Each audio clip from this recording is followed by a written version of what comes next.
answering them. No, I don't. No, I don't. Oh, no. Oh, it's a horror. Oh, it's a horror. We missed out on all of that. No. Surely we didn't miss out on all of that. Yeah, and Kevin's muted too. Yeah, Oh, well no. done. Am I muted? Oh, no. Are you well watching? done. Oh, no. It's a Mercury horror. getting a little bit too big for his boots It's a around horror. here. It is a horror. Welcome back. Okay, we're back to normal now. I think it's all fixed. We're all ready to go. I didn't get to hear my spiel about my Jade concubine around the palace. Nah. Oh, so we just missed all that. We had a cold open and it was terrible. Yeah. Yeah. Oh, okay. This episode's ruined. Okay. Can you imagine if you watch Guys. The Office, bro, and Jim's playing a prank on Dwight, and it's just all muted? That's essentially what just happened. Yep. Oh my fucking god! It is a horror. It is a horror. I forgot to plug in the microphone. Yeah. it's the Blue Panda situation all over again. It's my situation all over again. Anyway, that was a crazy way to start things off. I apologize all across the board. But starting things off, I guess, with a bit of a recap of last week. Go on to ground zero already! We suck! We are awful! We are so awful! It's fucking unbelievable! Fuck the recap! God damn! Well, they are our first series. Fire goddamn win! It is appalling! CFO, easily the third worst team in the league, absolutely shit on us. Absolutely what do you mean the shit third on worst us. team? What? Okay, only Ground Zero and DFM are worse than you. That's the only two teams worse than you. Yeah, exactly. You're a 6th place team, but that's better than a 7th place team. Don't get me wrong. But currently we are number 5th. We are awful. Currently we are 5th because C comes before D. So thank you very much. That's hey, we'll have to see done. as we head into the week into week 7. But I mean, yeah, from Jynxzi, look, it was a solid start from them. Flame phase looked good, but after that, that Dragonfire Yijong just didn't TP in. And they almost still won it because Rest had that 200 ping Ornn ultimate.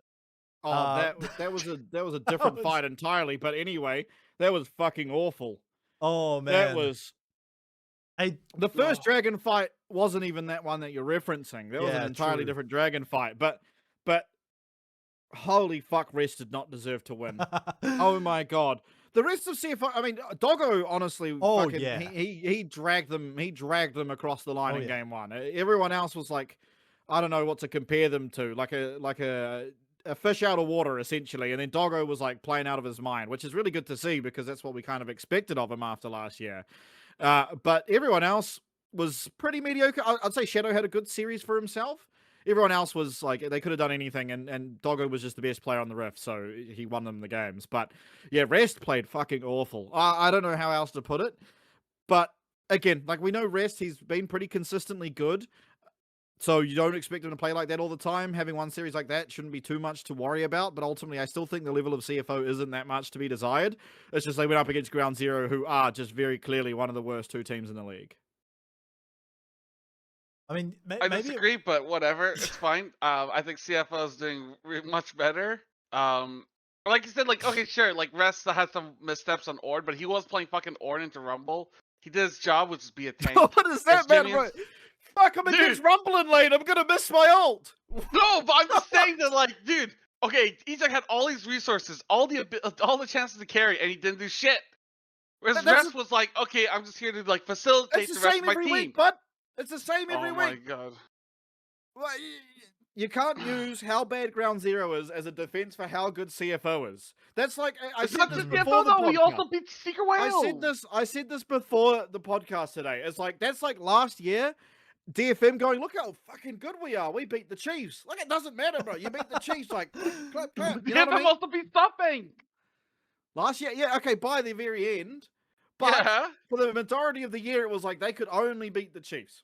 You know? Yeah, but that's the same as CFO being excited for beating Ground Zero. It doesn't mean anything. God, we're awful.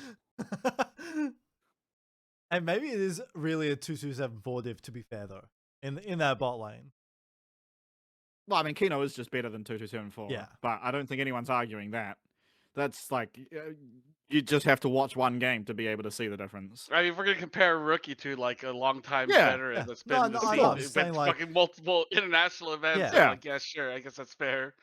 Yeah, I mean, it's just natural. Over the past few weeks, though, it is good to see Doggo continuing to get back up to, I don't want to say improve, but get back up to that point. Dude, that's like watching one split of Hunky and going like, actually, Maple's better. It's like, yeah, no shit, dog, dude. Like, what he wanted to do, Okay, it's fucking Maple. True, but like, I'm not. Speaking of Maple, split 3 coming up. Yeah, we'll have to see. Ring, ring. Jimbo, you're back down to Academy, buddy. No, Jimbo's role swapping, dude. What are you talking about? Oh, true, Like, true. he's the best on ground zero. Jimmy, unironically, has been our best player for 3 weeks in a row now. So I think he's doing fine. Like, or yeah, good. Jimmy's like, good. even. No, Like, Jimmy's good. Jimmy's good. In this current moment, if you said, "Oh, I want to get rid of Jimmy," and I'd be like, "That's crazy. That makes sense." Agreed. I think at the very beginning of the year you could have argued that, but I think now you can't. Like, he actually has been our best player for 3 weeks in a row. So like, I don't know how's it about his best player, but I do think he's like. Who's our best player? What? No, but the thing is, best right? Player? You pick Ejung and Hushon to play at a 10. Yeah, but when they play at like an 8 or 7, you're just like, oh, you're like playing so bad. Like sure. Jimmy was playing at a 1, right? So anything above that, you're just like, holy shit, he's improved, right? So he's playing at like a 7. Improved. I'm not saying improved. I'm saying he has been our best player because, like, okay, my argument for this is like Ejung in the top lane has been kind of the antithesis of Florin, where he's been really, really good at laning, but he's been pretty unimpactful in team fights, and a lot of it's like decision making. Like around those dragon fights, there's times where you'd see like any other top laner in the league just throw down the Rumble ult. You don't need to wait for anything. You can just throw it out to deny entry. But we've just finished the fight. Rumble ult's still up. Or Rumble ult was used after the fight's already happened, and it's pointless. And it's like, okay, that's a decision that like clearly there's something going awry in these team fights. But like his laning's superb. He's the best laner. He's the best top laner in the league in terms of raw laning. No one beats him in laning. Okay, sure. Laning, yes, lane phase. Lane phase, no one comes even close to him. But as an all-round top laner, he's not the best because other top laners, pretty much every other top laner, maybe bar Momo, is team fighting better than him. So it's like, okay, well, like I can't give him the best player in the team because, like, sure, his laning stats look phenomenal, but his team fighting's like sort of non-existent. Husha as well seems like a bit lost. He has been completely unable of smiting dragons, and like dragons are 50-50, right? But when you have failed 12 of the last 14 smites, it's like, okay, well, like this doesn't seem like a 50-50 anymore. There's something clearly going wrong. Jimmy has been solo killing his lane, has been coming into team fights and pretty consistently doing the most damage. I'd say the Rise game was pretty bad against CFO. I don't think he really did much on the Rise. But like outside of that one particular game, he has been the best player in every single game we've had. So it's like, okay, well, like you can't really fault Jimmy for the last few weeks. He's the third best player, right? Which is like, okay, fine. He's even if he's slightly worse than Ejung and Husha, that's still like pretty good. Like from Jimmy, that like what we expected from the start of the year to now. I feel like he's a solid 6 or 7, which is like good. Like he's definitely not the first person I'd look at to like replace or anything like that. Agreed. First question of the answering machine coming in once again from Miro. What do you guys think Jynxzi can fix about their tactics and roster heading into next? I also want to know, do you guys think that they should be switching something up in terms of the roster, or do you think 100%? Oh, okay. I've said this, to be honest, like this is one thing I will say, and I can't say what's like going on behind the scenes, but one thing I said at the very beginning of this split, at the very beginning of this year, is that with the roster they have, it's not like they have bad players, but just thematically, it doesn't really work because they've got 2 vegan carries. Like, they've got 2 carries that are just more happily going to sit back and try and, like, provide, you know, DPS from the back line, not really try and get aggressive. Whereas every other team pretty much has one of their carries is going to be like that out of their mid and AD, and one of them is going to be very, very sort of volatile and aggressive, right? Like you look at Team Secret Wales, I think typically D-Ray is quite aggressive as a mid laner, and he'll quite often look for plays. Sometimes it goes poorly, and you know, when that does happen, you find them at kind of a disadvantage. More often than not, it goes well, of course. And then Eddie is typically, unless he's on something like Kai'Sa, more happy to just sort of sit back and provide that consistent DPS.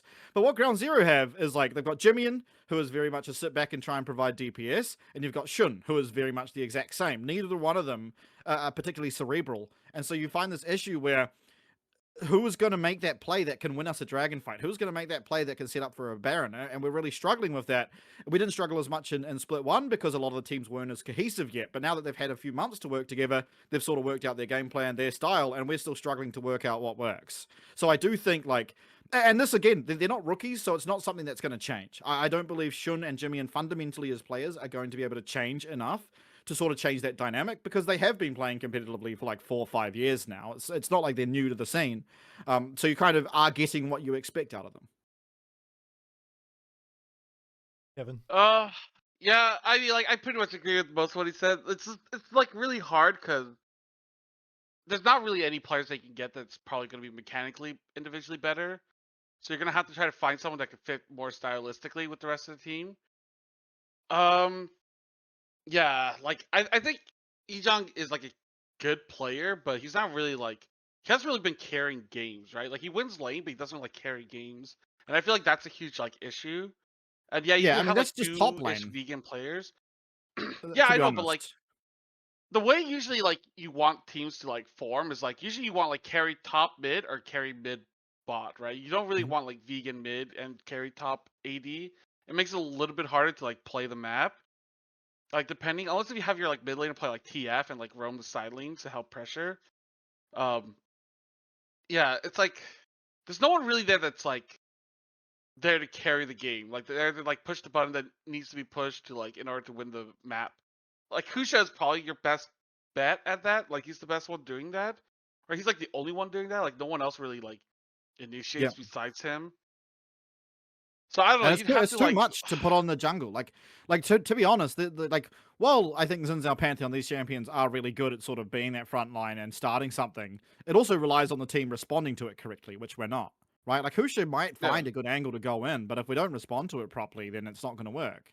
And I think we don't respond to it correctly almost ever. And I honestly, to not to be too critical of him, I think oftentimes that's on Yijang and how he responds in team fights. That's why I am so critical of his team fighting, is that, you know, we've seen moments where it's like, okay, Yijang could single-handedly win these fights. He'll be up like 3k gold, the most gold on the map, and he hasn't done anything in the fight. And it's like, well, if that's the one avenue we have in the game and we're not utilizing it, we're just going to lose. And that has pretty consistently happened this split. Yeah, I agree. I think that Ejong's performance split hasn't been that good. Like outside of laning phase, obviously. Like I mean, Jimmy has improved, but it's mostly just like within lane. Like I don't know if his like team fighting has been like that great. He's more of a passive player, anyways. Yeah, With how he plays, that's he usually just follows exactly. orders or follows other people. The problem is that there's too many followers and not really that many like leaders. It's only Husha that's really has that instinct of like I'm gonna try to lead the game. Like Shen's also kind of like a follower. Like he plays on the level of his like support and his teammates. It's difficult. I don't know what like who they can get or what they should do or like how they should like replace players or like place coaches or whatever. Like make some change because I feel like after like 2 splits and like not even like an increase in form, like decline in form, like you got to try to look at something like and see if there is something you can do to change. Especially with, DFM's looked pretty solid over the course of this, like in terms of the past few weeks, definitely with the addition of Woody and Fisher, right? They've won more games than Jynxzi has at this. And so it becomes a question of, obviously they'll probably beat them in split 3, we imagine, based on how it's looked, but there's a very real chance even still that Jynxzi could be the team in that promotion tournament. Yeah, I mean, that's regardless of DFM. Crazy, yeah. DFM wouldn't matter in regards to that. But, like, I mean, I don't think we're worse than DFM yet. I think DFM have been getting better. But I still wouldn't think that DFM would beat us, unfortunately. I think they're always going to have a pretty tough battle with language barrier. Right, like Woody's one of their best players, if not their best player, and he just doesn't speak the same language as anyone on his team. So, like, that by default makes it a lot harder to actually continuously win. Like individually, maybe someone carries a game, which is why you see them winning games. But it's like, it's going to be pretty hard to make that repeat itself within a series when the other team can respond to, the game style of which DFM's showing. So I don't think they're better than us yet, but I think like they are actually improving, whereas we aren't, which is the one thing that is obviously a concern. Yeah, I mean, like DFM, like obviously, like there's a lot of issues on DFM, so I don't know if that would be better than Ground Zero. But at this rate, at the current rate of improvement, I do think DFM will probably be better than Ground Zero by split 3. Ooh, okay. We'll have to see as we head into Like if Ground Zero doesn't make any changes to keep the same roster and they keep the same trajectory, then yeah, DFM will be better. It's been a really weird fall off to see, I must say, because like they were fourth best team last split. And now, yeah, I mean, I don't think there's a fall off though. I think it's every other team has improved and we haven't. Yeah, true. So it's not really like we've gotten worse. I don't think. I think it's that other teams improved and we No. Yeah, but I mean that's still like, didn't. A you fall still off in get terms of like standings, but I guess Ground Zero is just going in a straight line That while like plateaued, teams yeah. are going up or Yeah. down depending Yeah. on what's happening. Because Ground Zero Yeah. still stays consistently the same, which has hurt them over the past like months. But again, that's kind of what I said. Like going into the year is like that's kind of what you expect. Like it's if you had like let's say Shogun and Jimmy and when they're rookies, right? They can change throughout the year, but again, they've played for so long, they have their style of League of Legends, and it's not something that's going to change now. You know, it's like that is the one argument you have about like people when they're older at League of Legends and why they don't go pro is like, okay, their room for actually changing and developing as a player falls off. But if you're really good, like Faker, for example, like he doesn't need to develop as a player, right? Like he's already so good that it's fine. But like when you're Shun and Jimmy and I'd argue that neither of them are really even contenders for best in the role in the region, then you kind of need to have that rookie ability like 2274 possibly would have, and where you can develop as a player, have a unique sort of play style, fill a niche that is needed within the team. But these two players in particular aren't really going to be that because they are experienced already. They've already developed themselves, and they're not really at a stage in their careers that they're going to be able to change how they've continuously learnt League of Legends for the past X amount of years. Yeah, it's hard for like veteran players to like change, like unless it's something like comes in where they just like have a completely change of like judgment of how the game should be played. Most likely they're kind of stuck in their ways, and that's like you get what you get. There's not really gonna be too much of a difference on like style, especially like style is really hard to change. Like I feel like most players don't change their style. Like even if someone like if you look at players like Zeka, right? They win worlds on like Akali Sylas. They learn like other champions like Azir, but essentially they're still like, when you see them at their best is when they can play like those melee mids. And it's like, no matter what, like, he had like that year where he was kind of good, where he's playing other styles, but essentially right now, it's like, if you just go back to that melee mid style that he loves and knows so well, he becomes really good. That's just like who he is as a person, as a player.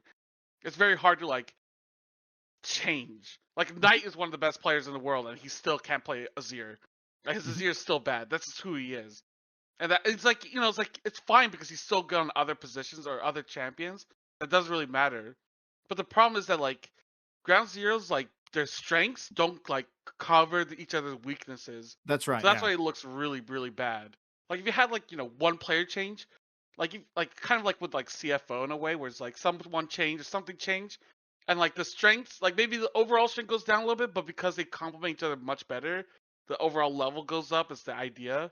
Like, with like Secret Whales, like everyone thought BA was gonna be worse than Taki, but because BA comes in, fills in that shot call, like, helps out Histo. Histo's looks so much better now with like BA than he did with Taki. It's like team building and roster building like that is like trying to put puzzle pieces. The problem is that the puzzle's constantly changing, and sometimes the pieces they have won't fit no matter what you do. So I don't know, like it's difficult, man. It's very difficult. Speaking of Team Secret Whales, they are our first team in the world to be locked into MSI thanks to their championship points that they've accumulated all throughout the season so far. They took down MBK in another 2-0. This whole week was 2-0s as well, which was a little bit surprising, all things considered. Obviously, we last week thought that this was going to be a much closer series than it was. Or at least I did. I thought it was going to be 3 games. But yeah, BA is looking incredible in this bot lane, and D-Ray as well in that first game had a lot of impact over the course of it, and it really showed that despite the rookies coming in, they're looking good. Team Secret Whales is just another step above everyone else. Yeah, I mean, goes without saying, right? Yeah. And sort of on their qualification to MSI, actually, I don't mind how the championship things panned out, and the reason I say that is like, I think this is more of like a fringe case, right? Like I think the implementation of championship points probably shouldn't lead to someone qualifying this early, but because they are so much better than every other team, it's like, well, they earned it. Like just straight up, they earned it. They have not been able to lose at all. So it's like, okay, well, I mean, they probably deserve to be going because like, okay, sure, they might like possibly fall off in playoffs, But for that to happen, it would be like a cataclysmic fall off. I think. I don't foresee it happening because obviously they're automatically going to be at least 4th because they skipped the first stage of the playoffs. And even from then, like, what 2 teams do I think could even challenge them? Like, maybe SHG. I don't think the other teams are at Team Secret Wales level. I mean, they are just the best VCS team, and they're probably only competing most likely with SHG and the 2 other VCS teams. And I think CFO or DCG could possibly take the spot of MVK. I still don't have full faith in them. Ultimately, I mean, that's possibly just biased towards how they've performed the last couple of years because, the last year and first split, because again, they tend to have this thing where they do really, really well, find a style, and then just completely shit the bed and stop playing the way they should. So I don't have full faith in MVK yet until I see them actually have one split where they perform as you'd expect. But ultimately, it is likely to be them, GARM, and SHG in that top 4. And at which point, I think like Team Secret Wales are just the best of all 4 of those teams. So I'm going to disagree with your statement and say championship points is bullshit. I hate them. The only reason that does them kind of okay is LPL because they have like 4 slots and like so it's like if 3rd and 4th slots is decided, off championship points, who cares? I'm fine with that. Usually the top 4 teams do go to Worlds anyway, so I don't really care. I think it's dumb, no matter how good Secret Wales is, that they're able to qualify for MSI without playing a single playoff match. I think that makes absolute no sense. Like, just because they did well in Split 1, doesn't matter in Split 2. Like, it's completely irrelevant. We saw Ground Zero, they're top 4 in Split 1, now they're 7th in Split 2. That, like, things happen, things can change. Again, but they only qualified the split because they have not lost a game. They only qualified this split because they won Split 1 and they haven't lost a game. Yes, exactly. So they didn't fall off in Split 2 like Ground Zero, your example. It rewards consistency. I don't give a fuck if it rewards consistency. Like, what the fuck is the point of a consistency in January when it's fucking May? Like, the consistency's come until May. It's been until May. But it doesn't matter. Okay, the reward for being good in Split 1 is you go to first hand. You get to go to Brazil, okay? You get to have a good time. You get to go party, go 06, who cares, right? Split 2 is when you go to MSI. So you get to go to Korea and have a good time and party and go to 06 or whatever, right? And they've done good in Split 2. Yeah, okay, but so they should be rewarded for that Split 2, but they haven't won playoffs. They haven't won playoffs. They haven't won a single best of 5. No, I still agree that they should be going. I'm sorry. Like, I get it. Yeah, they'll probably go, but it doesn't matter. If I could, the only way I could see that being like okay is if like it becomes like a consistent issue, which right now it's the first year. It's like, okay, this is like clearly a fringe case where it's like but it doesn't matter if it's a fringe case. It's like CFO last year. Like Team Secret Wales are just that much better than other teams. Yeah, if CFO got to qualify for MSI before playing a single playoff game, I would also think that's dumb. I thought it was dumb that we qualified for MSI by winning a BO3. Like, it made no sense to win like a BO3 and then just get to go. Of course, but like I think the championship points make sense because I think it should reward consistency, right? Like I think that is just absolutely something it should reward, like, and especially because Team Secret Wales have been so consistent. Winter is for first hand, spring is for MSI, summer is for Worlds. Like, I don't think consistency should matter. Like, unless we're doing like regional gauntlet, right? Where it's like, then sure, you use championship points for that, but we're not doing that. Like, we're not doing it in the LPL where it's like, okay, if you're consistent over the year, 6th place, you still have a chance to go to Worlds. But you still have to win like a BO5 to go to Worlds. Sure, but I think then we just have to win anything. Sure, but I think then we just have a fundamental disagreement on like sort of what. We have a disagreement on like what. So we're never going to agree with each other. Sure. Because I think they deserve to qualify because I think like they are just so much better than everyone that it's like, okay, well, like other teams can't even take a best of 3 against them. Then why wouldn't they deserve to go there? Because like but in a hypothetical scenario where they lose 2 BO5s in a row and go 4th, like that to me like would be a flaw in the system. I mean, I can see it if that happened more than once, but it's not even going to happen once. So it's like it's not something that I'm. We don't know that. I mean, I'm like, okay, if that somehow happens to Team Secret Wales, then that's crazy. Like they are just so much better than everyone else. I'm sorry, it's like it's observable in every single metric. They are just the best team we have. So yeah, but teams sometimes choke and fall off. Like it happens. Like I don't think within 1 week that's going to happen. The best team was Split 1, and then they didn't even go to MSI the split after. Yeah, okay, but look at what happened to TES at fucking first stand. They got absolutely shit on by every single team. Every single region. But they were still the best team. But you'd argue they probably weren't, because I'm pretty sure any other LPL team comes over and they could probably beat NA. So were they really the best team, or like was there just some? They did beat NA. They lost to EU, but yeah, everyone beats NA. Yeah, but regardless, it's like I don't know. I have no issue with it. I have no. If like Brazil's beating NA, dude, it's like if next year this comes through and we have exactly the same situation, then yeah, it's probably an issue to look at. But I think for year one, when a team has not dropped a single series and they're like, it makes sense. Like no other region has a team that hasn't dropped a single series. It's just us. So sure, yeah. But even then, I still think it's kind of crazy that this is a situation. Like I just think that it makes it just looks bad. It just like feels bad. I mean, I think it looks bad because other teams can't contest them. I think that's why it looks bad. Like it's not like Team Secret Wales are CFO of last year. Like right? I mean, like last year when CFO was winning all the time, like I still felt bad. It's like, okay, well, why is the qualification match played off of BO3? Like it should just be a BO5. Okay, yeah, but that's just like a format issue. I mean, like yeah, but this is also a format issue with championship points. I see. I don't think it is because it rewards consistency. A best of 3 doesn't reward. But I don't think. But like, why are we taking points? Like, why are we giving points for doing well in like 4 months ago on a complete different patch and a complete different meta? Because if you do fall off, you will still not qualify for MSI, right? Like again, look at DCG. They could have pretty much guaranteed themselves a spot at MSI this split if they had done well, and they haven't. They've done absolutely shockingly. Same as Team Secret Wales, but they actually did well. So it's like the only team that got rewarded is Team Secret Wales, and they got rewarded because they have been so much better than everyone else. And I think the problem with that isn't that Team Secret Wales has been rewarded by going to MSI. I think the problem with that is that every other team is so incapable of matching Team Secret Wales that we have a really lopsided league. And this is the same issue we had last year, right? The big difference, I think, obviously I don't know, I can't talk on exactly who Team Secret Wales scrim, but a team like CFO are probably much more capable of getting scrims with top LPL teams like you guys were last year than a team like Team Secret Wales. And so even though you were so much better than the rest of the LCP, you were still getting practice that rivaled the best in the world. Whereas there's a good chance that Team Secret Wales don't necessarily get that as easily as you did, even if it's just because of language barriers. Maybe, but they have Warhorse as a coach. That does help, yeah, true. Good enough. Yeah. To get you at least LPL wise. Yeah. I'm pretty sure that is true. But yeah. Yeah, that is true. Like, but regardless, I think the issue doesn't come down to the champion point system. I think the issue comes down to the LCP not being able to field 2 teams that can even rival each other. I think the biggest issue is that you're having an international tournament with the 2 best teams from every region supposed to go.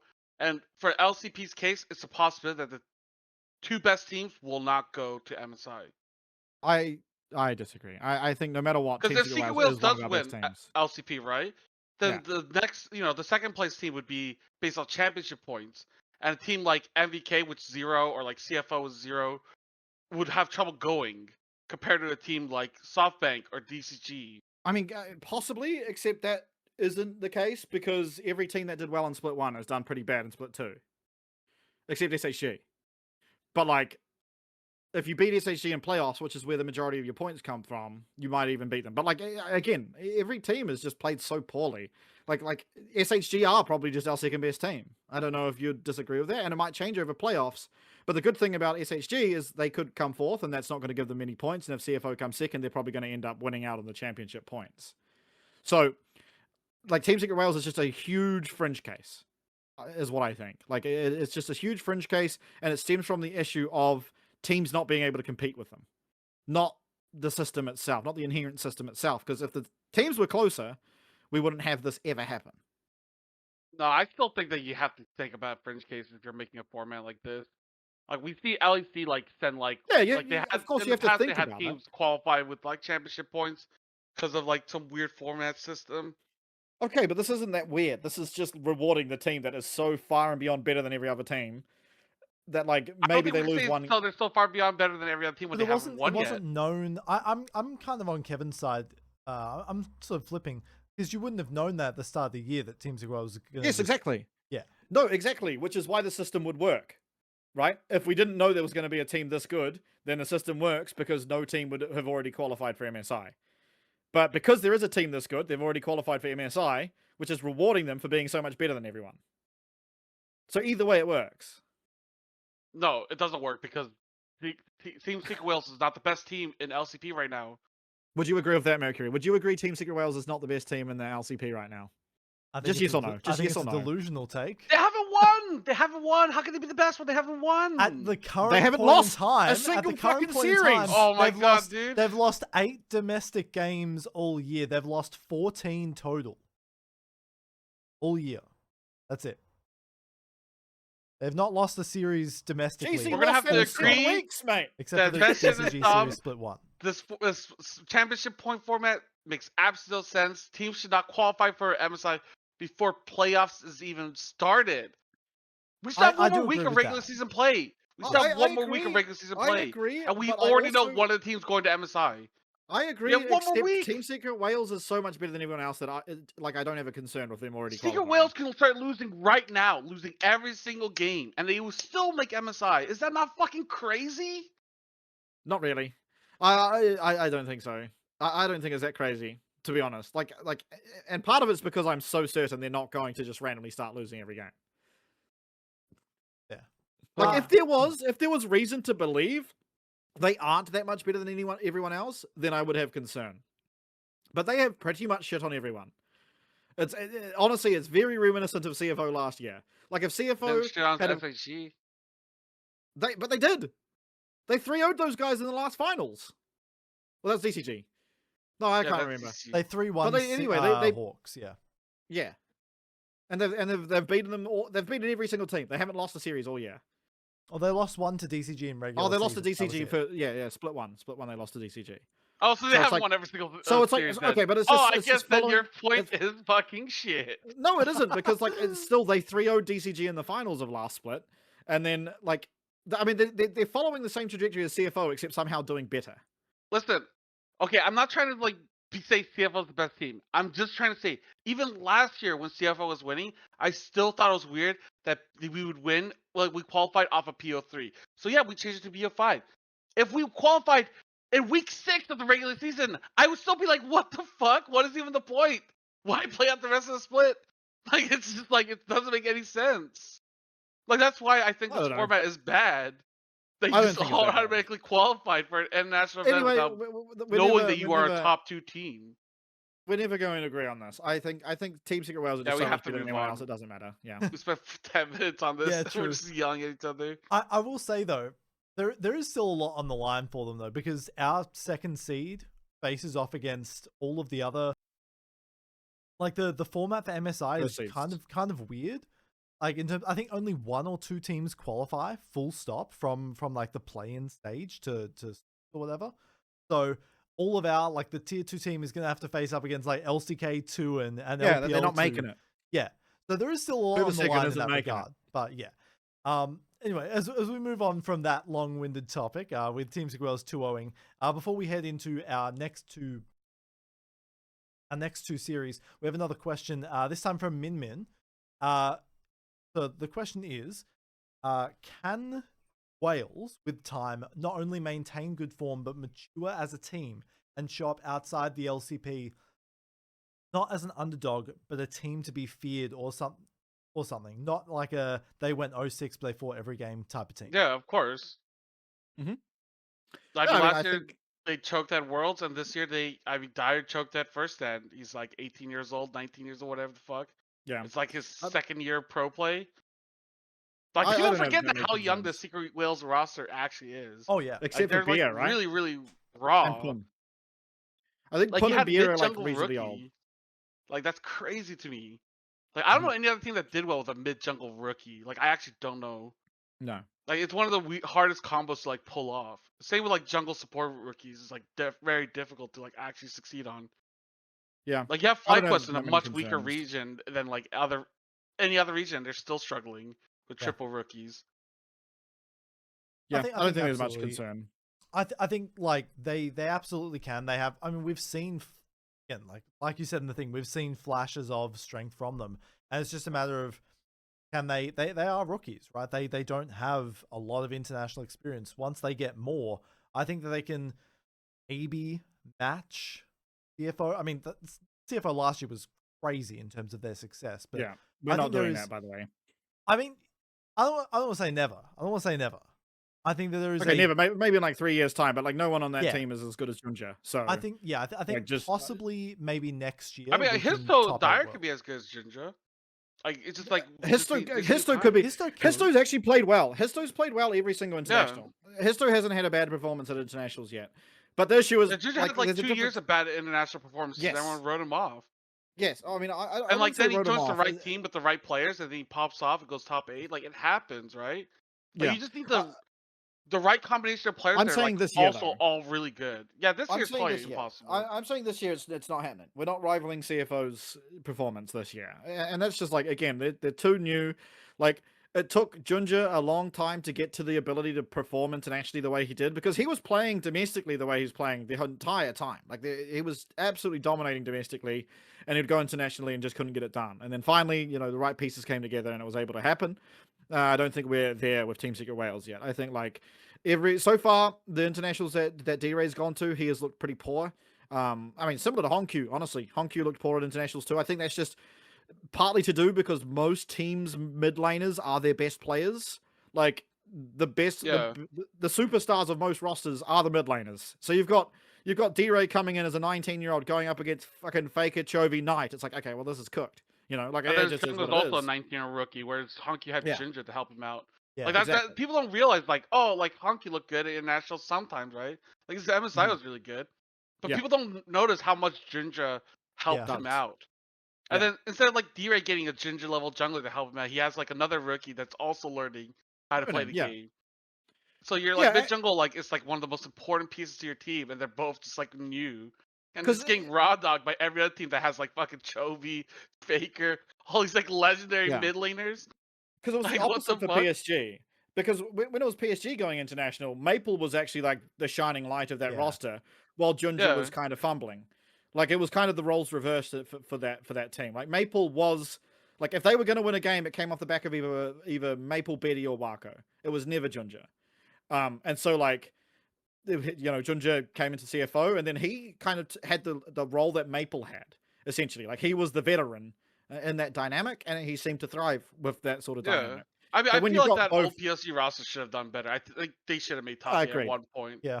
I agree. Just underperformed and choked. It just happens. Like I would say, I mean, they only had, in my eyes, 1 weak link, and that was Arja. I think he really, really struggled. But like, most teams have a weak link, you know. Like they should have been strong enough to get top 8. I agree. But either way, I mean, the point is, it's like when you have 2 young players, it's not likely it's going to work out immediately. It's going to take some failure to get to the point where it works out in modern League of Legends, right? Back in the day when everyone was new to the game, sure, didn't really matter if you're a rookie. Within a year and a half, they've already improved so much. So I'm pretty happy with their progress. And Histo's already good internationally. Yeah, I think Histo's been playing really well internationally. Him and Pun are completely fine. Yes. Oh yeah, it's just tired. Like and Eddie. I mean, Eddie's not doing well, but like I don't really expect too much from him, right? I guess it's like expectation reality. Like my expectation of Eddie is not that high compared to Dyer. Like I feel like Dyer should be much higher than his actual performances. That's why it's more glaring that like, oh yeah, Dyer is looking way worse. Yeah. I think Eddie's improved a lot this split.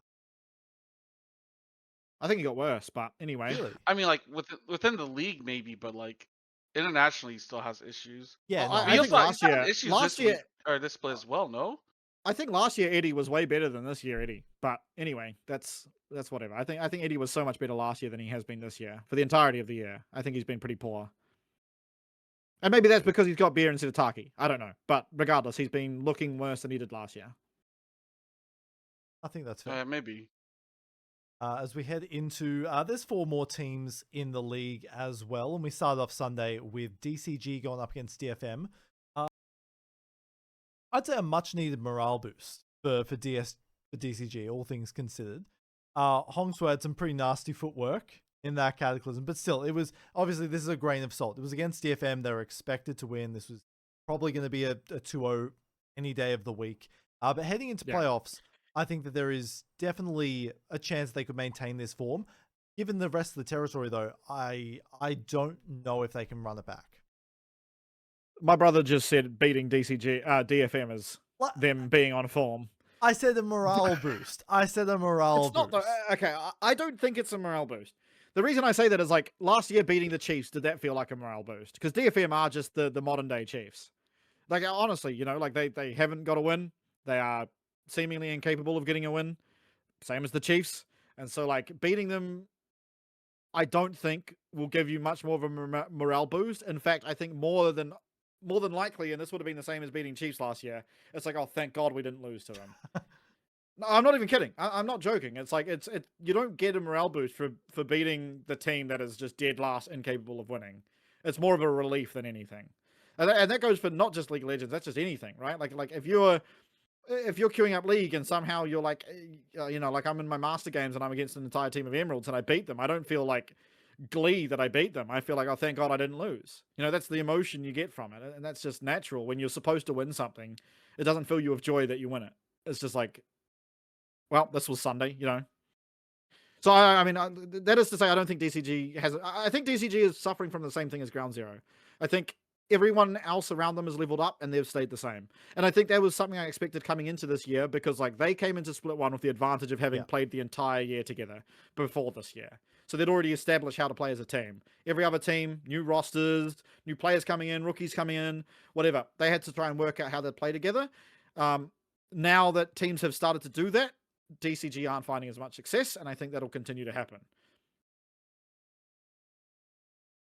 So you're shaking your head there. No, I mean, like, I don't know. The DFM look pretty ass, so there's really not much to say about them. Fair enough. I'm hoping they get better. I feel like their roster's solid. I mean, like, listening on the comms, dude, like Paz speaking in fucking Japanese, dude. He also knows how to speak Korean now. Like, have a Japanese coach learning Korean to talk to the Korean players is like crazy. Right, and then Woody's just speaking Mandarin in the middle of it. yeah. So like, basically, like, I don't speak Korean, right? So I saw someone else tweet about it, where it's like Paz like explaining like to the Japanese players what he wants. And he says in Korean, Fisher, translate this to Woody, and then like just start speaking Korean, and then Fisher has to tell Woody what the fuck is going on in Chinese. Yeah, it's and cooked. I'm like, dude, that's crazy, dude.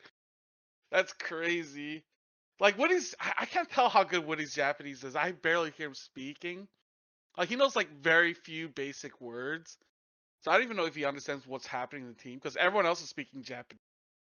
Yeah. It's just Woody. And I guess Fisher doesn't know either, but, like, Citrus can translate, so you have, like, a daisy chain of telephone on how to play the macro game. Yeah, which is cooked, man. Which is so cooked. Yeah, it's cooked, but... And you got to think of it you got to think of it outside of the context of in-game too. Like when you're doing a VOD review, you know how much more time is taken up by trying to get the message across to all your players if you're having to translate into 3 languages versus just 2 or just 1. You know, like it's a lot harder to get much done. Like you're just so much less efficient if you're having to translate into so many different languages. That like your ability to improve review times take really a lot longer as well. You can review less per game. So you have to spend a lot of time outside of reviews, going back and trying to review things. Yeah. And it's not. It's just a recipe ideal. for disaster, really. Like it's going to be something that's almost impossible to work around, and probably not many teams ever in history have had to try and navigate. You know, like the only other region that I can think of that has like people that speak 3 different languages is like Europe, but they always usually share the common language of English. So yeah. So like they can always just do it in English as a second language, so like it kind of evens out. Yeah, because like everyone has like an accent. It's like everyone's like knows the basics, so they all speak simply. So it kind of works out. No one's speaking like using big words, but here it's like I don't know, dude. It's just like listening to the comms. Like I'm just like, dude, this is crazy. Yeah. Well, I think that team is like it's just going to be impossible to navigate. I think. Yeah. Now, final series of the weekend was GARM going up against SHG. I think this was probably the most exciting for me heading into the week. And it really showed that, I mean, maybe GARM can actually make a run of MSI once again. That'd be quite fun to see, all things considered. Hawks got kind of humbled in that series. Yeah. Yeah, I think, I mean, very well played by GARM. And again, like, you kind of expect it from this roster, to be honest. Like, it's taken a while to get there. And they seemingly are doing perfectly well. I think Aria's had a really impressive showing up against Aria, too, which is, like, the most impressive part of the series, I think, out of everything.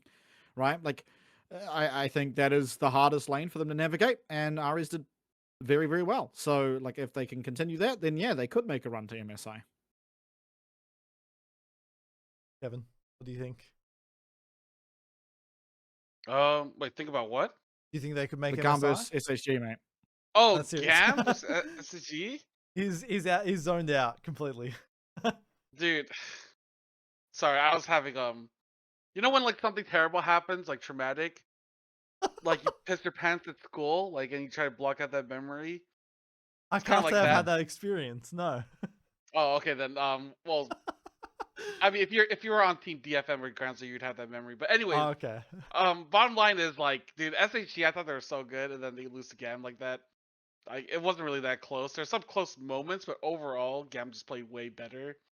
Hmm. I think it was really bad from SHG. I hope SHG improves. Like SHG, I think are like really solid macro wise.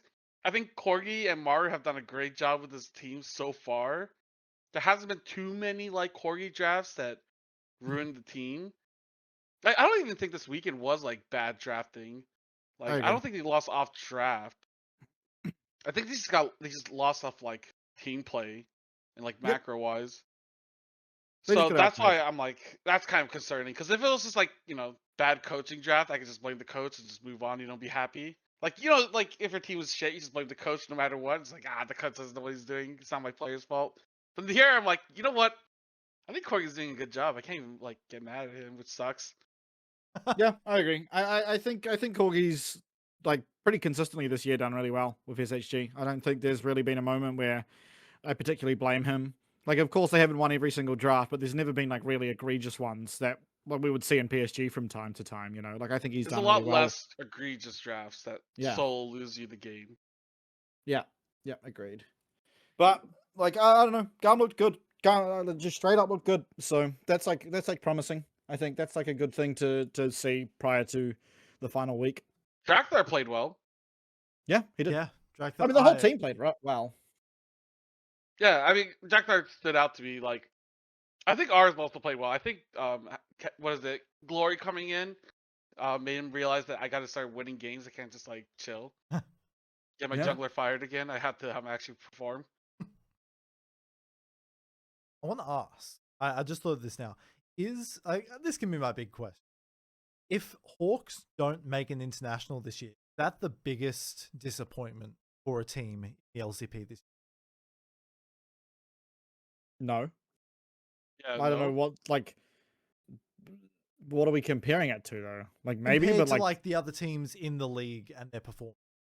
Given how they've started the year, if they miss Worlds, if they miss MSI, which after this is definitely a possibility that they'll miss MSI.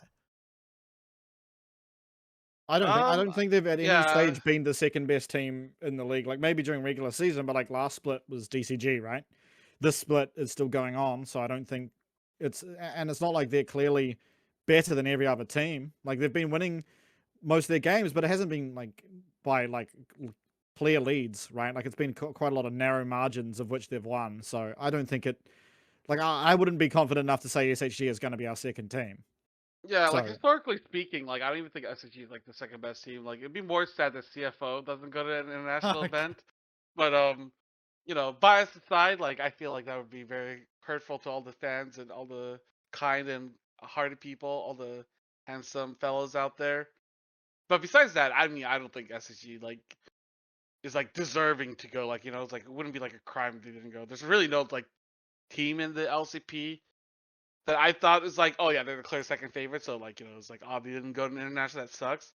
DC is probably the closest because I thought they were really good at split one, but I mean the split is kind of ass. So it's like, I mean, even if they don't go, it's like whatever. Fair enough. Yeah, I don't know. I don't think SHG have a claim to MSI, even not even close to a claim to MSI. Like it really is just like there's a battle of like 4 teams, or 4 teams for that MSI slot. I'd say pretty much everyone in playoffs. I would say except CFO, but like CFO can change that. But like I mean CFO to me don't seem that far above ground zero, and we're awful. So like that's the issue I have. So I'd have to respectfully or disrespectfully disagree. I think you're a moron, and I think CFO is going to show you that you don't know what you're talking about, and this is why you are at home, and CFO will be flying to Korea for MSI. specifically. To watch in the crowd. They're gonna take a holiday. They're gonna take a holiday. Fuck yeah. You might get to go watch Jynxzi and Honkyu. Oh my god, amazing. Don't talk about the LPL, dude. It's been so rough watching. Dude, every time I watch Jynxzi, Honkyu, like, every time Jynxzi doesn't, like, hard carry that dog shit team, all the fucking chatters like, Jynxzi sucks! I'm like, dude, what do you want him to do, man? He's not a miracle worker. He's still human. He should be back in the LCP. He doesn't deserve LPL. Yeah. Dude, his teammates are running and they're griefing him, dude. Jynxzi has to make 100% of the plays. So yeah, when he has to have 100% responsibility on his back and he makes a bad play, it's like, yeah, I understand, dude. I forgive you. It's like watching these people. If we went back in time, we'd be talking shit about like Michael Jordan, dude. These guys don't know shit. That's why they're all bronze. Jynxzi's a fucking world champion. True. No, it's an asterisk. No, he didn't play as a world champion. He didn't play a game of Worlds. What are you talking about? He didn't get he got them to Worlds. So he got them to Worlds, but he didn't play App Worlds. Yeah, exactly. So he's a world champion. Okay. The fuck are you hearing this guy, Kevin? Dude, this is look, why I love Jynxzi, but like, we'll see. He's a world champion, bro. Do you love him after you talk shit about him like that? Hey, Mercury, I love you, but I think you're terrible at your job. Oh, thanks, man. I love you too. Let's cuddle. You know, Tabe's never played a game on the teams he's coached, so I don't think he gets a claim to any of the championships. Okay, that's a little bit different. You don't think having your sixth player constantly involved in the team counts as being part of winning it? Like, can you imagine going to basketball? It's like everyone that isn't a starting five just doesn't get a ring. Okay, but the people on the bench actually play the game, like in the playoffs. Not all of them. Do they all get rings? Yeah, they all do. Everyone on the team gets a ring, including support I need to get staff. on my basketball team so I can get myself a ring. Support staff also get rings. And this is the sport that Mercury says he loves to follow, and he still thinks somehow that Jynxzi doesn't deserve it. Bro, he's involved in practice. He's there for scrims, for VOD reviews. I didn't even think he was. Was he actually on the team at Worlds? He was on the fucking stage lifting the trophy. Okay, fine. It was like Kevin and Danang. God damn, dude. Okay, fine. I'll give you that.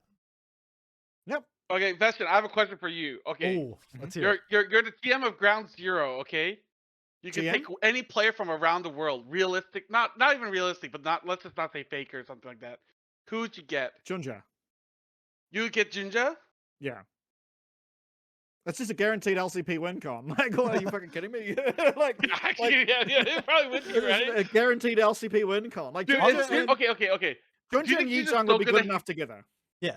Would Jynxzi be so good that he make any team a champion in LCP? I think so. Yeah. Yes. Yeah. What about DFM? Let's start with DFM. Yes. Yes. Okay. We're ignoring language barriers. Yes. Like we're just pretending. Yeah. Okay. Fuck language barriers. Fuck language. Yeah. I think probably not DFM. They have Momo and Kakun. Okay. I think they don't have the firepower. You can take it from 7th place to like 1st. Yeah, but I think individually, right? Like Yi-Jung's good enough to be a first place top laner. Yeah. Like, sure, there's things to do to improve. Yeah. Okay. Yeah. So I think yes for that reason alone, because like it's not like Shun's beaten like the best of the best in terms of AD carries of our region, right? Like Shun has, I mean, like he fell just short of Wako in 2023, but like even that it was like not an AD carry thing. He beat Betty. Yeah, he beat Betty. So it's not like Shun's terrible. It's not like he's not good enough as an AD carry to win. It's just like he doesn't have a playstyle that fits within the team. But I think having Jynxzi can do it all, right? Like Jynxzi can play tanks, he can play the regular like meta slaves in Zal Pantheon, he can play Graves, Lilia, Zyra. You know, like he's just a flexible player, so you can slot him into any team, and he's going to have a spot to fill. He's going to fill a spot that's needed if you need him to. So that's why I think it'll work for Jynxzi. The reason I don't think it works for DFM is like, where's their firepower coming from outside of Jynxzi? Yeah. I think Ground Zero can't get Jynxzi then. Fuck me, dude. I do actually think that is true. And then, like, if you go up the VCS rosters, of course, like, having him as an addition is going to win it. Like, can you imagine Team Secret Wales with Jynxzi? Oh. Not that Histo's bad, but, it's just, like, Jynxzi is that good. Yeah. Yeah. Got another question from Jynxzi is really good. Yeah, he is. Really good. We got another question in the answering machine from Miro. What are your thoughts on Elio, Emo, and Shogun all joining the VCS? They're in tier 2 at the moment. My thoughts are good on them. I don't really care right now, to be honest. I don't know.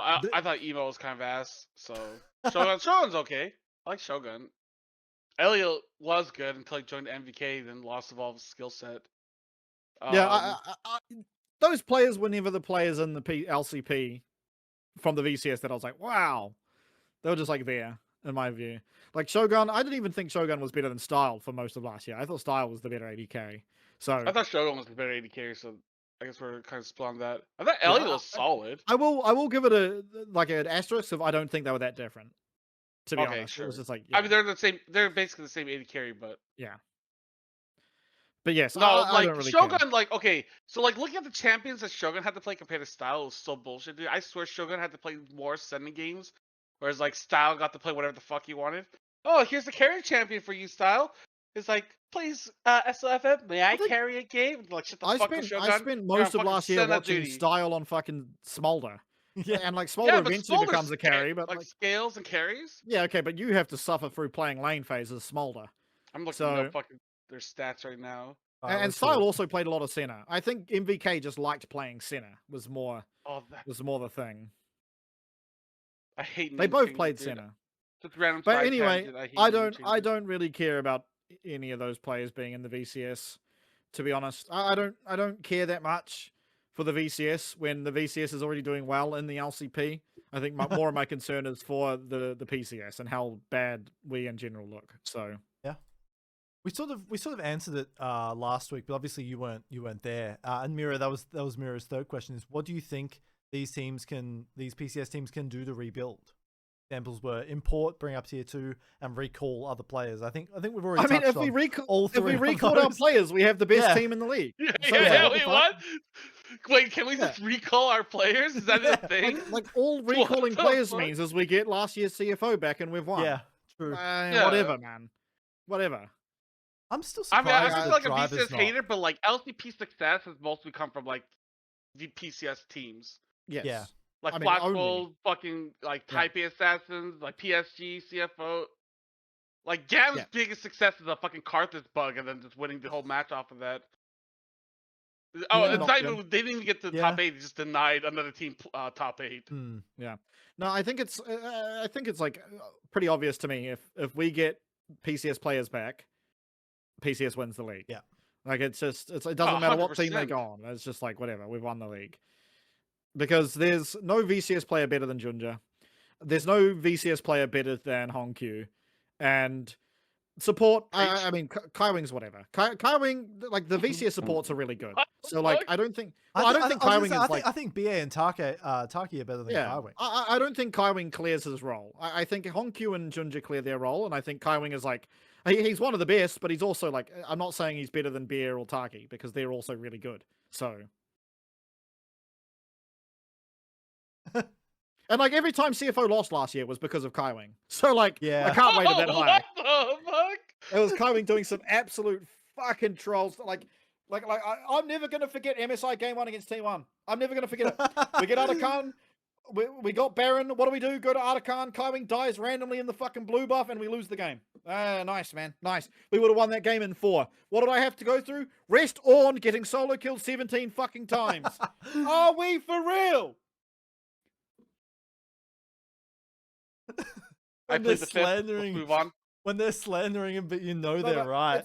It's even true. It's like even in the LCP, is like when CFO lost games, it was generally Kaiwing doing some dumb shit on like Leona or Nautilus or something. Like actually, it just was. Yeah. And that one Kaiwing and that one Bard incident. I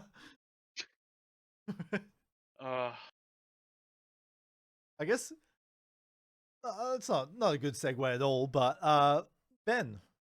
I'm not discrediting Gam, by the way. Gam, I mean, also, NA sucks, so I don't consider being NA like an accomplishment. Yeah, no, fair. I think, beating FlyQuest last year was kind of. Because I think Inspired was really good. Oh, I said NA teams. I didn't say teams with mostly Europeans or Koreans on them. Oh, right. Okay, but their Korean was the worst player on their team, just to clarify.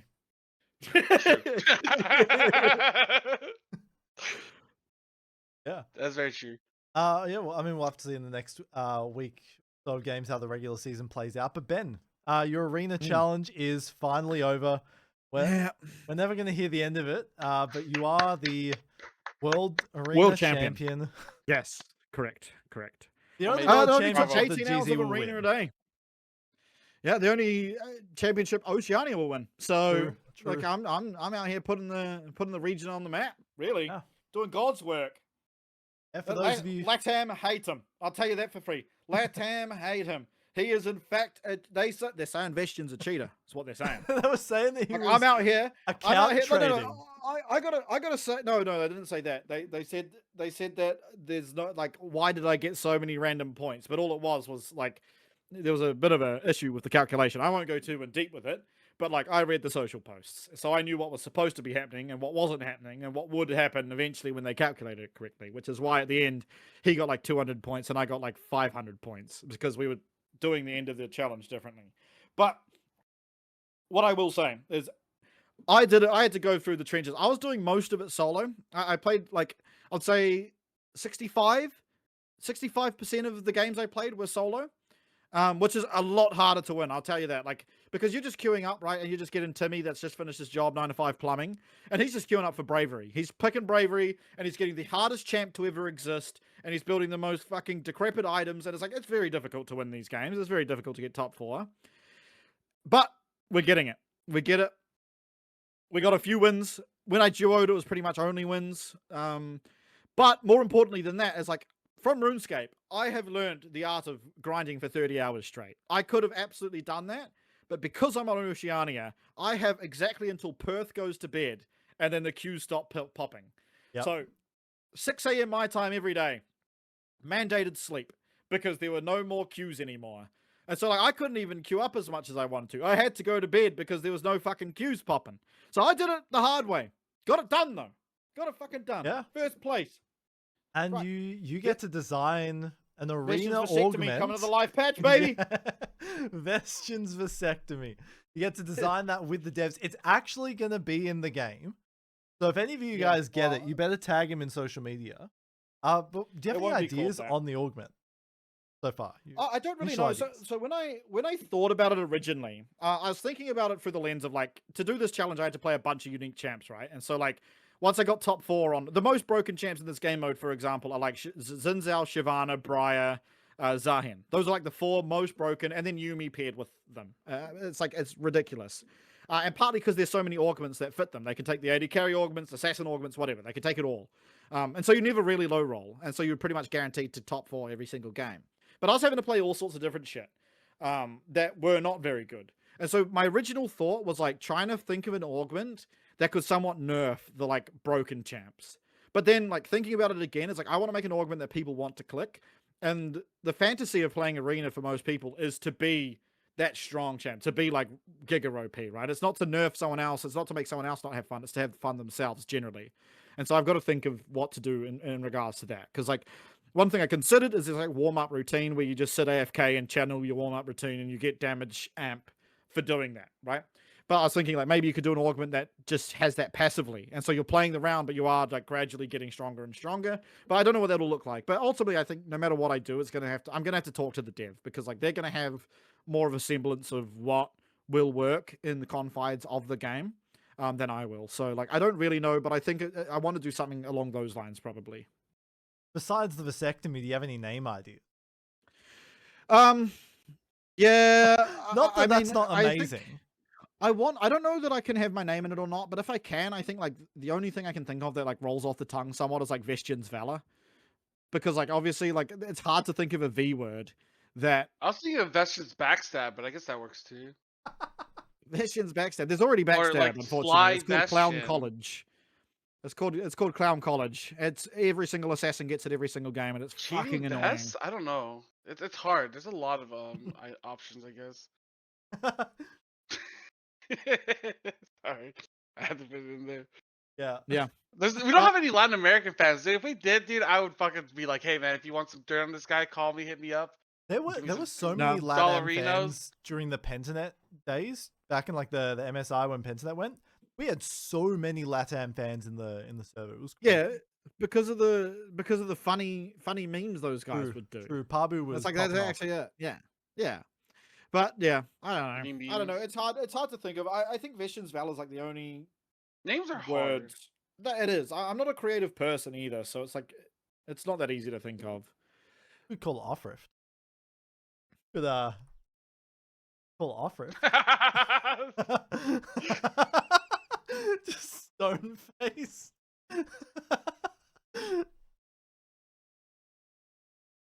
Maybe? Yeah, we'll have to see what that is going to be.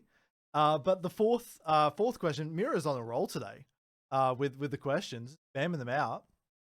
Do you have any suggestions on how to improve community engagement and growth in the LCP, especially on the English side? And we'll get into the ties in a little bit to the streamer tournament that I'm going to talk about later. But what do you guys think? I mean, just support from Riot, I think ultimately would help a lot. Like, to be honest, it's like if any one of us were able to, which we 100% are capable of, it's about working out, and it's much easier said than done. But like, of making it to a point where we are just famous, then of course, boom, you've got it naturally because you'll have like a lot of viewers. But getting to that point isn't easy, especially when you're in the confines of a region that the majority of English speakers don't care about. Right, like the last split, viewership was majorly up for English, and that's because no other LoL esports was on at the time. Now we've gone back to a slot where other regions are on. It's like no one gives a fuck anymore. So it's like that's, I mean, something you're always going to have to battle with. That I mean, the only way I guess that it could get better is by Riot pushing it out there. But like, even the LCP socials don't do that well, right? Like I think that the social game this year rather has improved like 20 times from the PCS or last year, and still it doesn't get that much engagement. So I don't exactly know what it will take, outside of someone like Cadril covering the region more often. You know, like if he just decides to do that, then boom, viewership's going to go up massively. But why would he do that when it's on at the same time as LCK and LPL? Like, he's got to have a reason to do it. And I don't know what would even cause that, so. Yeah, I mean, besides changing the time again to like earlier start time, I don't know what they could do. It's hard because like, I mean, like LCK is a lot more popular. Like LPL like got popular. I mean, they had like Dom like boost the fuck out of that. We don't really have anyone boosting the fuck out of LCP.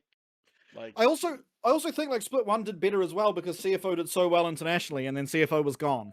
So like, you watch for a split, there's no one really to care about. So the people that might have stuck around for CFO are gone because, you know, all the players got bought out, which is something this region's had to deal with for years and years and years. Is, you know, it's like Korea to NA, but we have the same thing happen of our players to the LPL essentially, and then Kaiwing being a niche case going to Brazil. Yeah, I mean, losing the players hurts. Yeah, because like, I mean, you read the comments and stuff. It's always just like talking shit about the PCS LCP. Yeah, bro's like, on month 5 of the year, and Kevin is still dealing with what happened to CFO. every stream, he's got every another stream, person I have one guy come back and he's like, "What? CFO's losing? Well, I thought they were good. Wait, where's Jynxzi and Honky?" I'm like, dude, we're in fucking May, man, and people still don't know what the fuck is going on. It's like, and then I have fucking Vestion or some asshole like going in my chat like, actually, that's what the CFO sold all the players because they. I say that every single time. I say that every single time. Every time I'm there and someone asks that. Yeah, every time someone's in there, I tell them that CFO sold them for millions. Yeah, thank you, man. Thank you. I love that. I love reading all the comments about CFO and people just being absolutely confused. Like, why would these players go to a different region? It's like, I don't know, man. Why do you think, dude? Come on. Please. Do you want this like $30K a year job, or do you want $30 billion a year? Okay, CFO are paying a lot more than $30K a year. I'll be honest with you. You know what I mean, though. Yeah, CFO are a bank, guys. Let's keep that in mind. True. Kevin, you could solo fund this league. He actually could, and he refuses to. It's so shameless, honestly. He's a fake fan. Yeah. What, the whole league? Yeah. Yeah. That's chump change for you. Yeah, dude, you're you know a banker, how many body pills I buy? Like, I can't afford that shit, dude. True.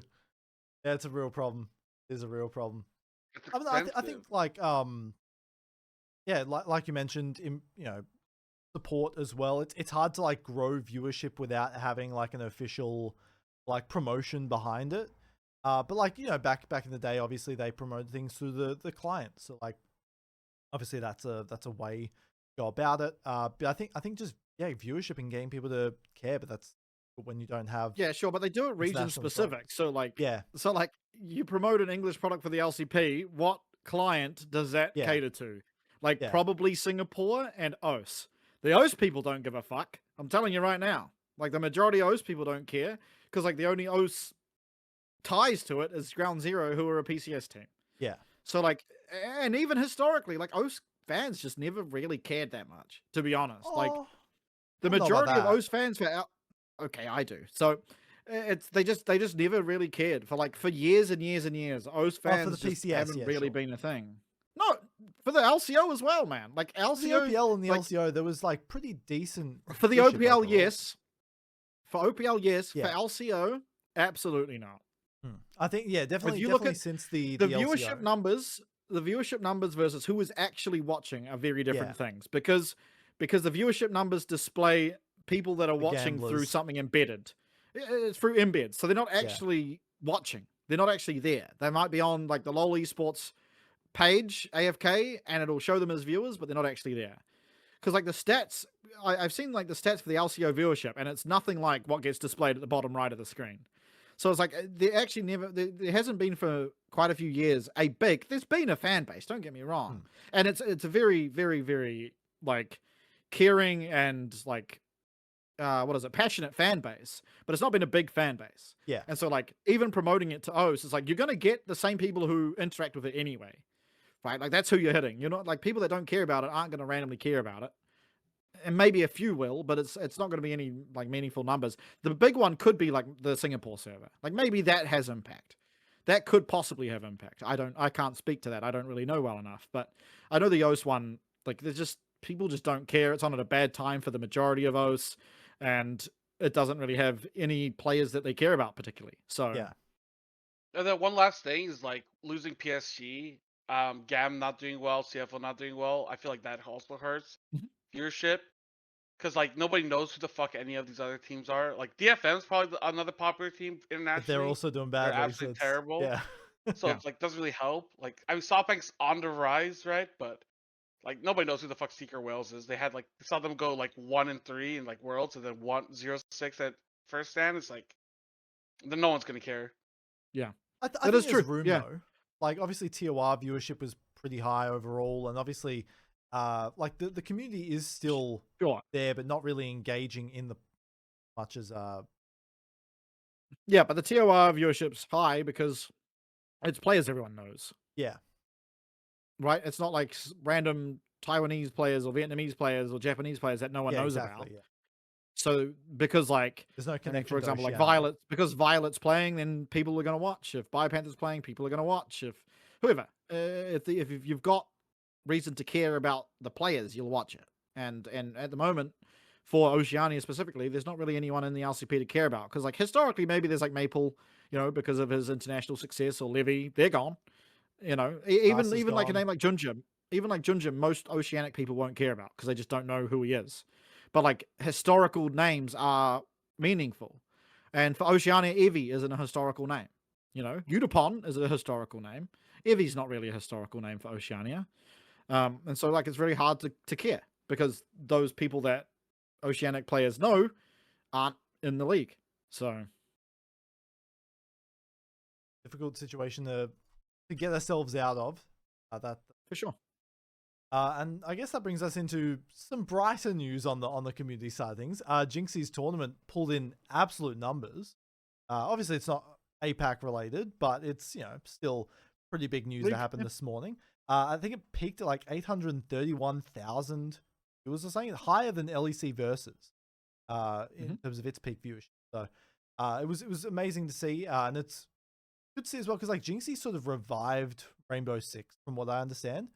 So like, we've been talking about it a little bit over the past few weeks, obviously with Logan as well, but like that's a good way to introduce your audience to the league. Yeah. I mean, it's just super healthy. It's super healthy for things like that to occur. I think it was a fun tournament, and hopefully it introduces the game to new people. And it's really good for America, for North America. Yes. Like actually, like that they were struggling with like a declining player base, and something like this can bring new players in, and it might take a few years before they're anyone comes out of this and could be a competitive player, but it's still better than what would have happened if this didn't occur. So it is definitely positive. And it might even bring some of those content creators to try playing League more often and bring it to their audience, because pretty much everyone involved is like at minimum like a 4K viewer streamer, like pretty much everyone involved was, I mean, I was think big Jynxzi names. playing with like other League streamers before the tournament, like I don't even know if the tournament was that good for like advertising. I just think Jynxzi learning the game was the most like him with did the most Dantes good and all for that, him and Dante's like learning how to play League, because like a lot of his viewers never played, so they were just like going through the same thing he was going through, like learning how to play the like press abilities, play the map. Whereas like the stream, it's like the tournament itself was a little bit more confusing. A lot of people it was like their first time ever playing the game, so they were just like lost completely on the map. My favorite So is the Burnt Peanut. Burnt Peanut plays League for the first time because like he's playing unlocked cam, kiting around Teemo shrooms. Yeah, it's like, okay, man. Okay, man. Yeah. His kiting was pretty good. I want to play Dota or something. I don't believe that was the first time, dude. Yeah, no, I remember seeing an edit. Teemo. It was an edit of like autos and stuff. Like it was like Burnt Peanut plays League for the first time, and it has that like highlight clip of that Ezreal guy, that Chinese Ezreal getting like the 5v1. And it's just like, that was what the title of that clip was, like Burnt Peanut playing League for the first time. And I thought it was funny because that is no way he's a first time player. Marlon's gameplay was the first time gameplay. Yeah, with his 5-man Malphite ulti. Yeah, listens in the background. Marlon, please press R. He's like looking at his keyboard, finds the R key, ults in place. He's stun locked because there's all these abilities happening. He has no idea what's happening. He's like, I can't move. I need to go back to base. Just standing still. Yeah, he's completely standing still. He's so fucked.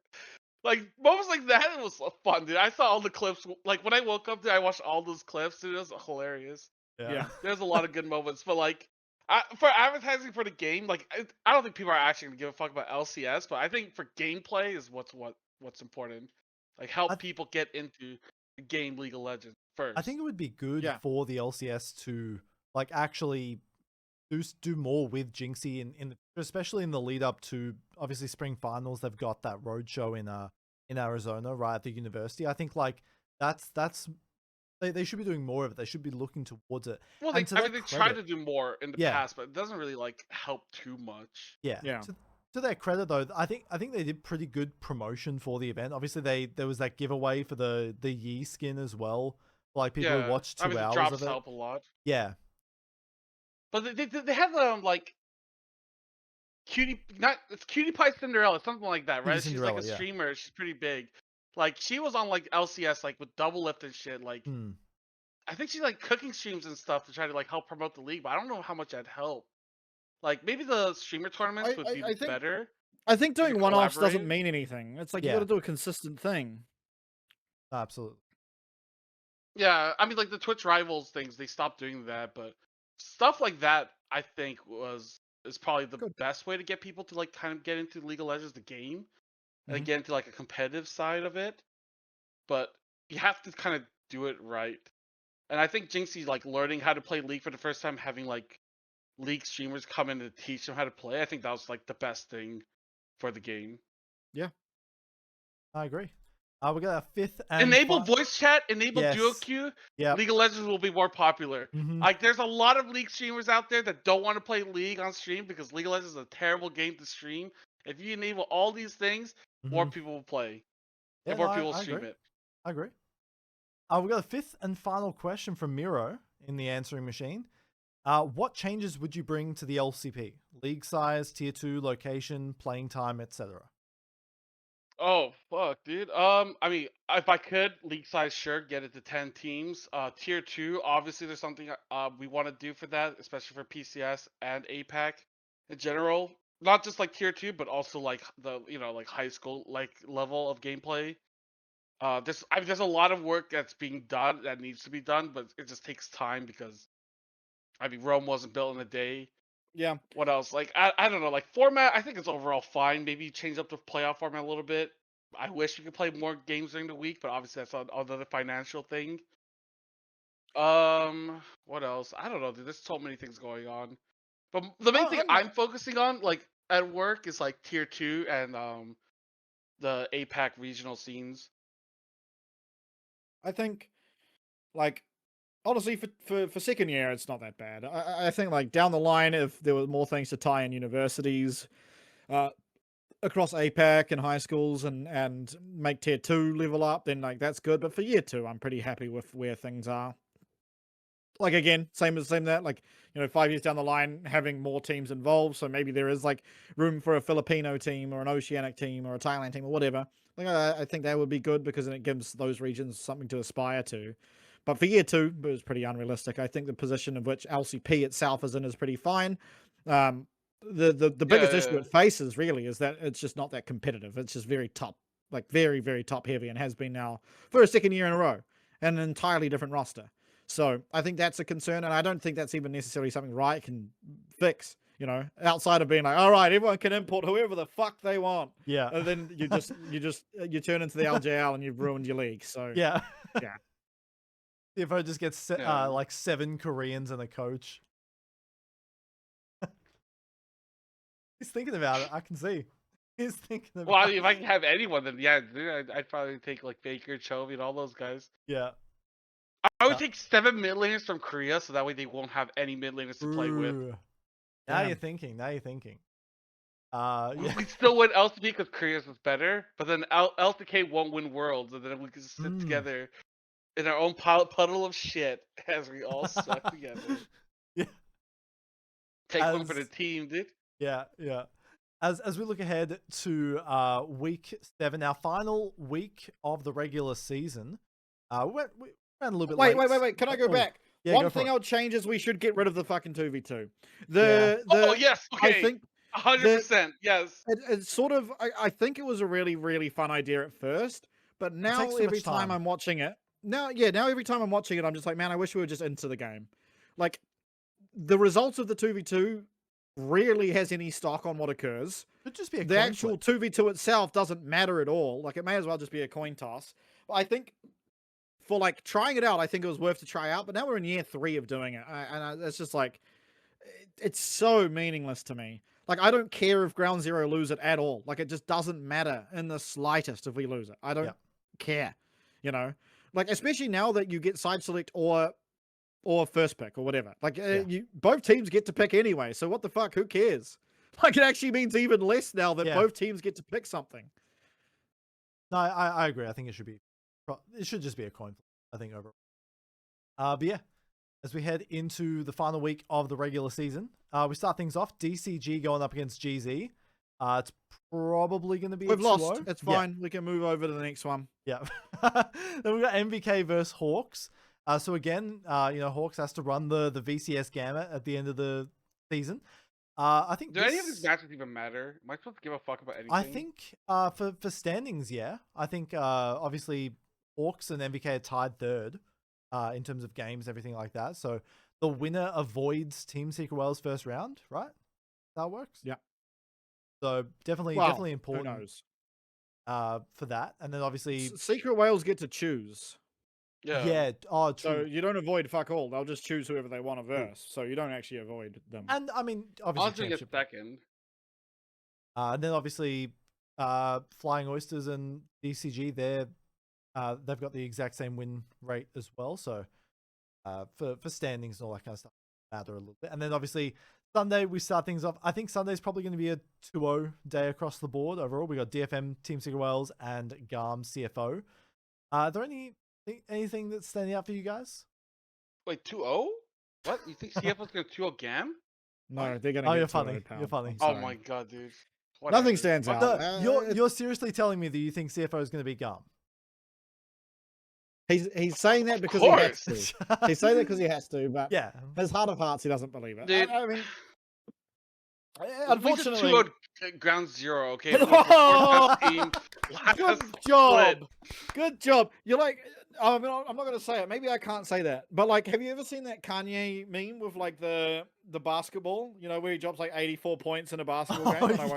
That's essentially what you're like skiting about right now, man. Like, I'm gonna be honest. Listen, I'm all about rewarding consistency. I think Ground Zero being really good in Split 1 should matter for Split 2, and therefore CFO really being good. the 4th best team. You lost first round of playoffs. They got 4th place. CFO just beat the 4th best team in LCP. Gam lost, SoftBank. They didn't even make top 4, dude. We're gonna beat them for sure. All right. Yeah, sure. Gum sure, you can. are going to absolutely demolish CFO. It's not going to be pretty, man. I hope you know. Yeah. It is not going to be pretty. I'll still be there. I'll still be there in my jersey, dancing. Yeah, of course, as you should cheering. be. Yeah, like, you should. But like, I think the expected results are pretty much just 2-0s across the fucking board.